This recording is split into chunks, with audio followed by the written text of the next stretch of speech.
परशुराम अवतार की साहसिक और प्रेरणादायक कथा। बहुत समय पहले की बात है, जब पृथ्वी पर राजा महाराजाओं की शक्ति बहुत बढ़ गई थी। कुछ राजा धर्म और न्याय से राज्य चलाते थे, लेकिन कई राजाओं में अहंकार, लालच और अत्याचार भर गया था। वे निर्दोष लोगों को सताते थे, ब्राह्मणों का अपमान करते थे और अपनी शक्ति का गलत इस्तेमाल करते थे। इन सबके बीच एक राजा था, सहस्त्रबाहु अर्जुन, जो बहुत शक्तिशाली था, लेकिन उतना ही अन्यायी भी। उसके डर से कोई सत्य बोलने की हिम्मत नहीं करता था। तभी भगवान विष्णु ने देखा कि पृथ्वी पर अधर्म बहुत बढ़ गया है। तब उन्होंने निर्णय लिया कि अब समय आ गया है एक ऐसे अवतार का जो अधर्मियों का विनाश करे और धर्म की स्थापना करे। इस बार उन्होंने जन्म लिया महर्षि जमदग्नि और माता रेणुका के घर, एक तेजस्वी बालक के रूप में, जिसका नाम रखा गया राम। लेकिन यह कोई साधारण राम नहीं था, यह थे परशुराम, भगवान विष्णु के 6वें अवतार। बचपन से ही परशुराम बहुत बुद्धिमान, साहसी और अनुशासित थे। उन्होंने कठिन तपस्या और शिक्षा से अनेक दिव्य अस्त्र शस्त्र प्राप्त किए। उनके पास भगवान शिव से मिला एक महान अस्त्र था, परशु, एक दिव्य कुल्हाड़ी, जिससे वे हमेशा न्याय और धर्म की रक्षा करते थे।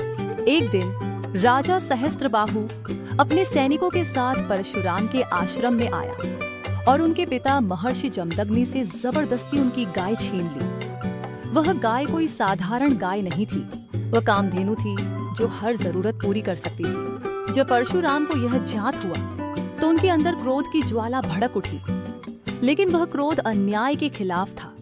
उन्होंने संकल्प लिया, अब अधर्म का अंत करूंगा। अपने दिव्य परशु को लेकर वे सहस्त्रबाहु से युद्ध करने निकल पड़े। अकेले ही उन्होंने उस शक्तिशाली राजा और उसकी सेना को परास्त कर दिया। लेकिन यह तो बस शुरुआत थी। परशुराम ने देखा कि केवल एक राजा को हराने से अधर्म खत्म नहीं होगा। उन्होंने धरती पर फैले 21 बार क्षत्रिय राजाओं का विनाश किया, लेकिन ध्यान रहे, उन्होंने केवल उन राजाओं को दंड दिया जो अन्यायी और अत्याचारी थे, जो धर्म के मार्ग पर थे। उन्हें उन्होंने कभी नहीं छुआ। युद्ध के बाद परशुराम ने अपना परशु नदी में बहा दिया और हिमालय जाकर तपस्या में लीन हो गए। लेकिन उनका तेज, उनका साहस और उनका धर्म आज भी लोगों को प्रेरणा देता है। कहते हैं कि परशुराम एकमात्र ऐसे अवतार हैं जो आज भी जीवित हैं, और जब कलयुग अपने चरम पर होगा तब वह फिर प्रकट होंगे। सीख, ये कहानी हमें सिखाती है कि जब अन्याय और अत्याचार बढ़ जाए तब चुप रहना भी पाप होता है, लेकिन क्रोध और शक्ति का उपयोग केवल धर्म की रक्षा के लिए होना चाहिए, व्यक्तिगत बदले के लिए नहीं। परशुराम जैसे वीर बनो, साहसी, धर्मनिष्ठ और संयमी।